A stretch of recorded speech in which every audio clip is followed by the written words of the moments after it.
৩১ দফা বাস্তবায়নের লক্ষ্যে পাবনার ঈশ্বরদীতে ইউনিয়ন বিএনপি আয়োজিত সমাবেশ।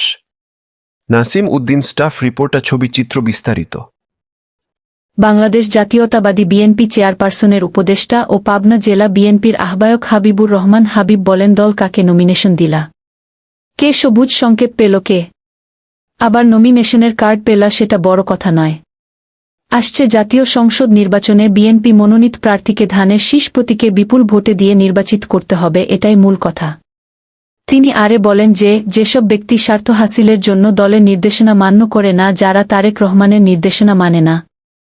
৩১ দফা বাস্তবায়নের লক্ষ্যে গত শনিবার ২৭ সেপ্টেম্বর বিকালে পাবনার ঈশ্বরদীতে শাহাপুর ইউনিয়ন বিএনপি আয়োজিত সমাবেশে প্রধান অতিথির বক্তব্য তিনি এসব কথা বলেন। ঈশ্বরদী উপজেলা মহিলা দলের সভার নেত্রী রোকেয়া হাশেম বলেন, বাংলাদেশ জাতীয়তাবাদী দলকে পরাজিত করার জন্য তথা ধানের শীষকে পরাজিত করার জন্য আগামী দিনে অনেক বিরোধিতা হবে, অনেক ষড়যন্ত্র হবে। কিন্তু শহীদ প্রেসিডেন্ট জিয়াউর রহমানের সুযোগ্য সন্তান দেশনায়ক তারেক রহমানের সুশৃঙ্খল নির্দেশনায় সব ষড়যন্ত্র মোকাবিলা করা হবে। সেজন্য সবাইকে ঐক্যবদ্ধ থাকার আহ্বান জানান তিনি। শাহাপুর ইউনিয়ন বিএনপির সভাপতি হামিদুর রহমান হামদু মেম্বার সভাপতিত্ব করেন।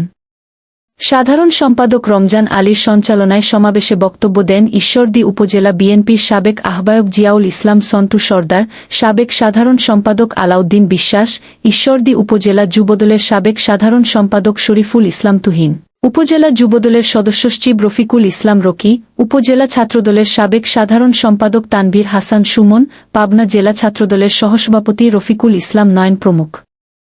এ সময় সলিমপুর ইউনিয়ন পরিষদের সাবেক চেয়ারম্যান আতিয়ার রহমান, উপজেলা বিএনপির সাবেক যুগ্ম আহ্বায়ক সুলভ মালিথা, শাহাপুর ইউনিয়ন যুবদলের আহ্বায়ক অ্যাডভোকেট জিয়াউল রহমান মনিরুল সহ বিভিন্ন ইউনিয়ন থেকে আসা বিএনপি ও এর অঙ্গসহযোগী সংগঠনের সহস্রাধিক নেতাকর্মী উপস্থিত ছিলেন।